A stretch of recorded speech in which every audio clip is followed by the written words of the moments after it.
Well, good morning, good morning, good morning. This is Thanksgiving morning, November 27th, 2025.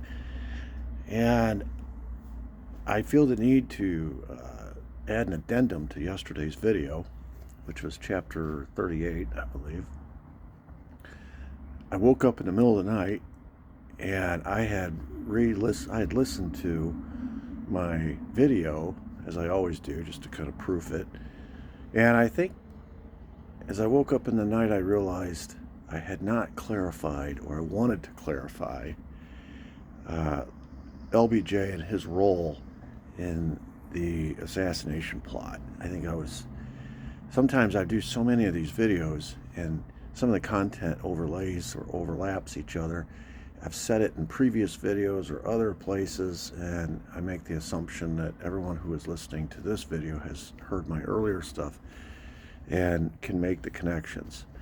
And really, one thing I have learned over time, especially as a 30-year teacher, is to assume nothing. So I think I made some assumptions yesterday. So I want to go back, just clarify quickly.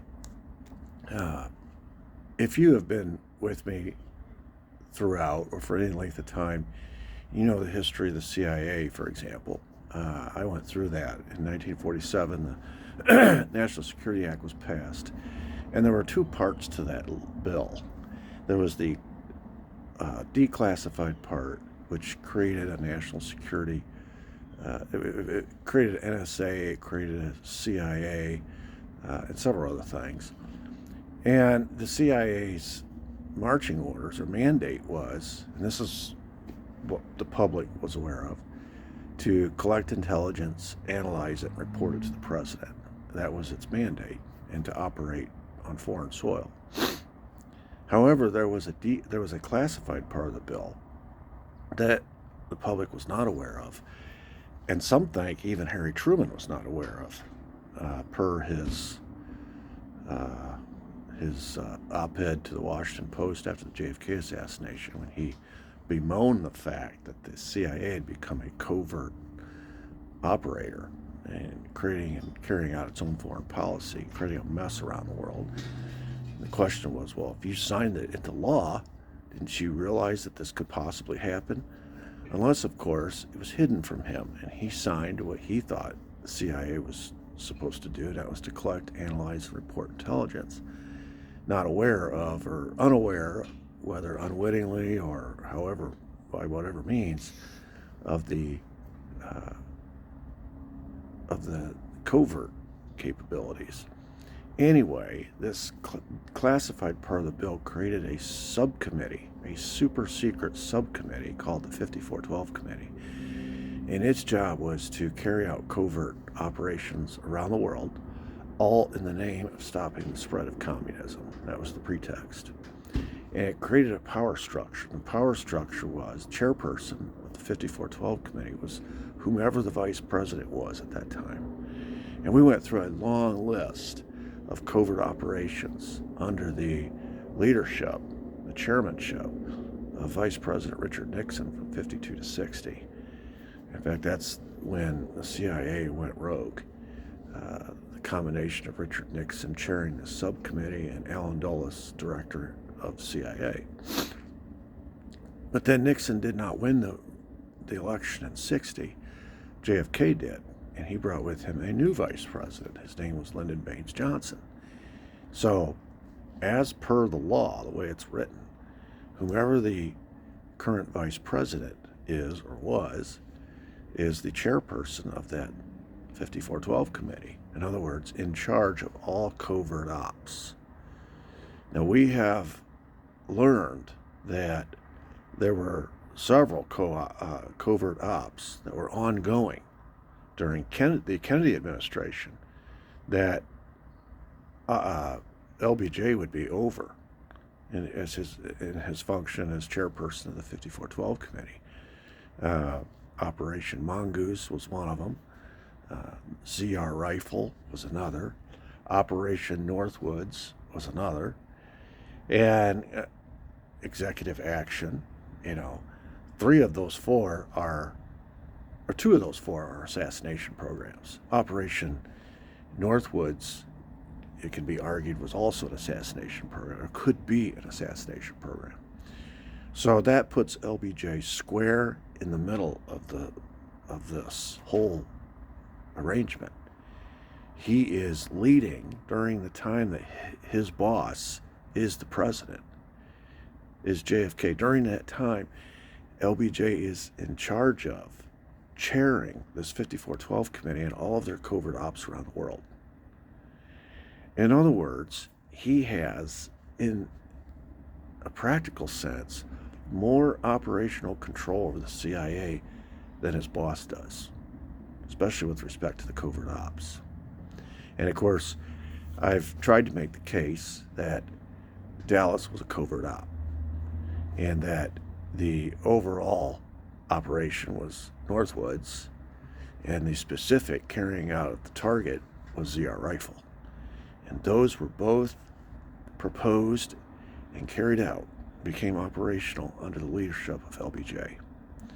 So what that means is I've created this list of conspirators, and the deep state is my primary conspirator. It is, remember, we've defined the deep state as the national security apparatus and all the industries that feed it.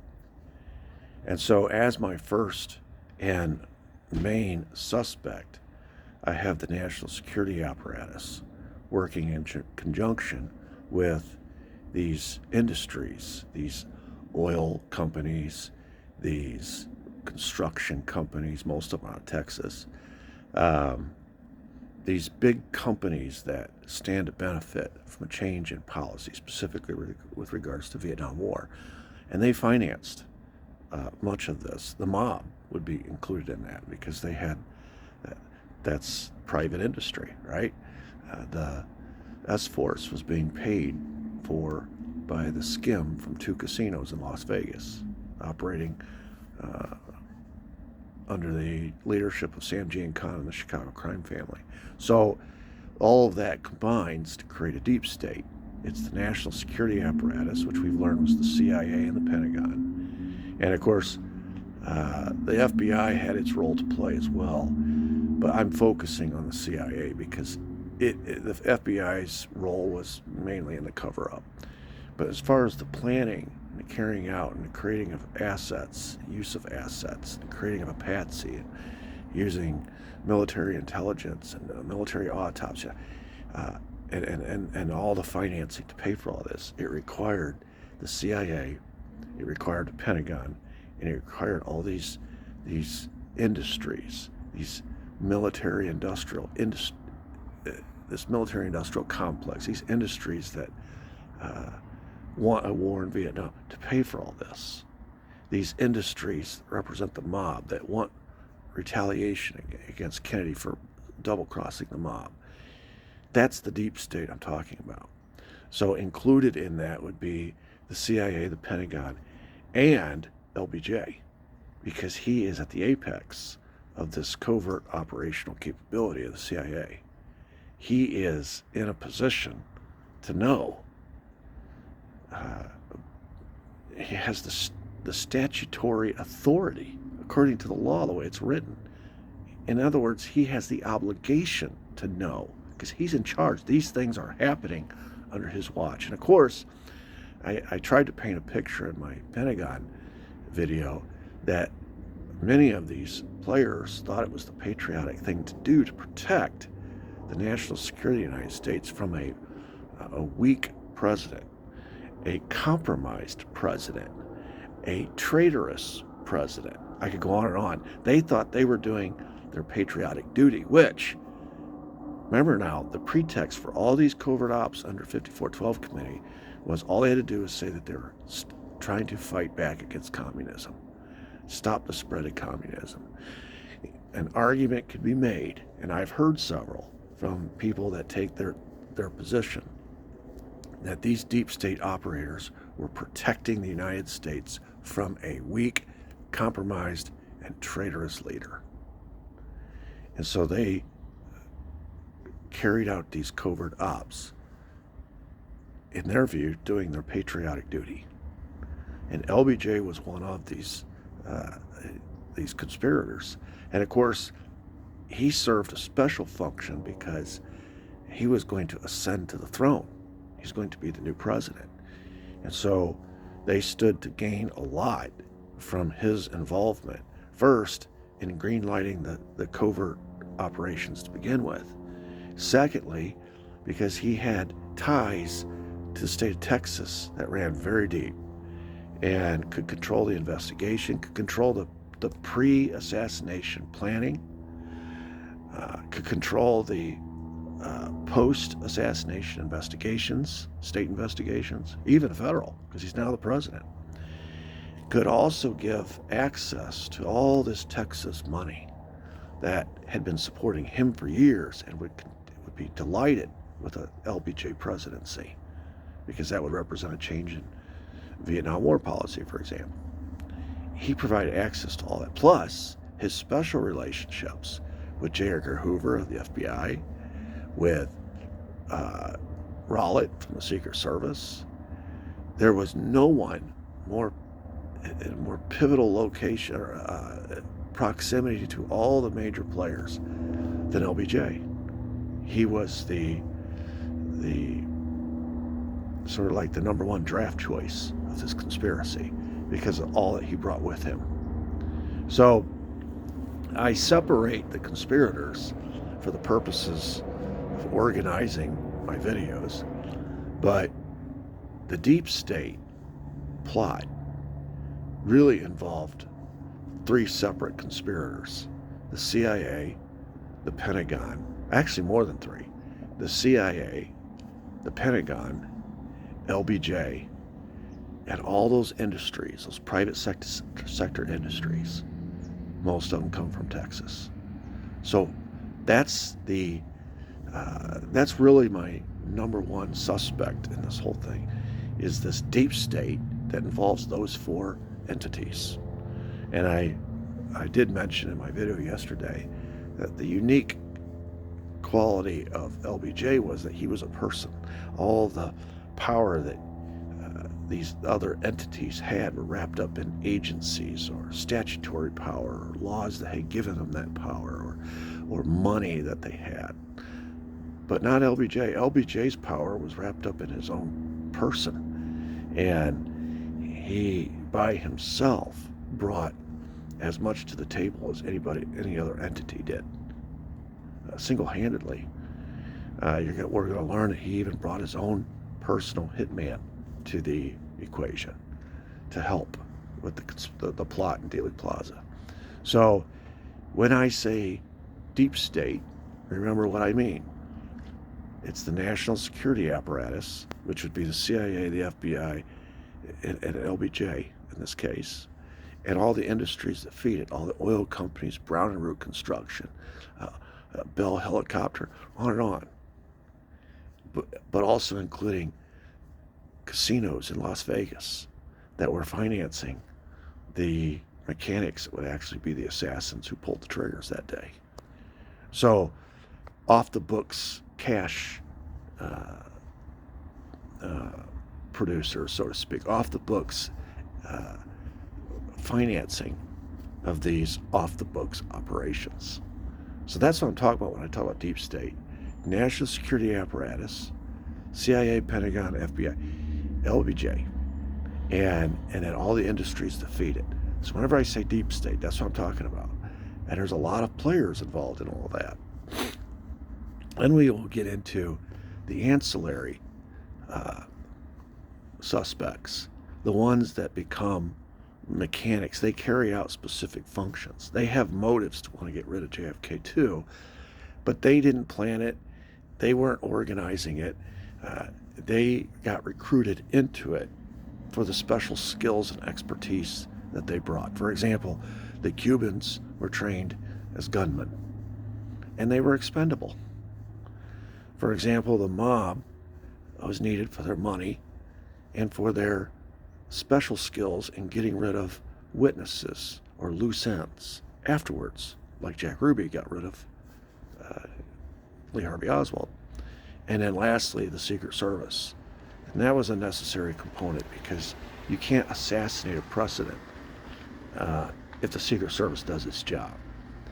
But it is become expert in posing security while at the same time stripping security, so that John Q. Public looks with his naked eye from his vantage point, it looks like the Secret Service is doing its job.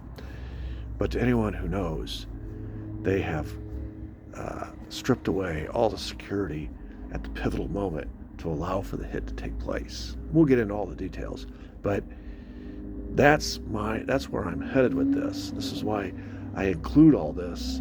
This is sort of the climax of this series, because way back when, after the Civil War, when the deep state formed, and it wasn't as a result of some meeting, and there's minutes that we can go back and look at the meeting where they said we're going to form this deep state. It just formed naturally. It was an organic thing that took place with the rise of corporations. And in that private sector mindset, ultra vires, where our operating principle is simply to maximize our profits. We don't care about public interest, and then we immunize ourselves.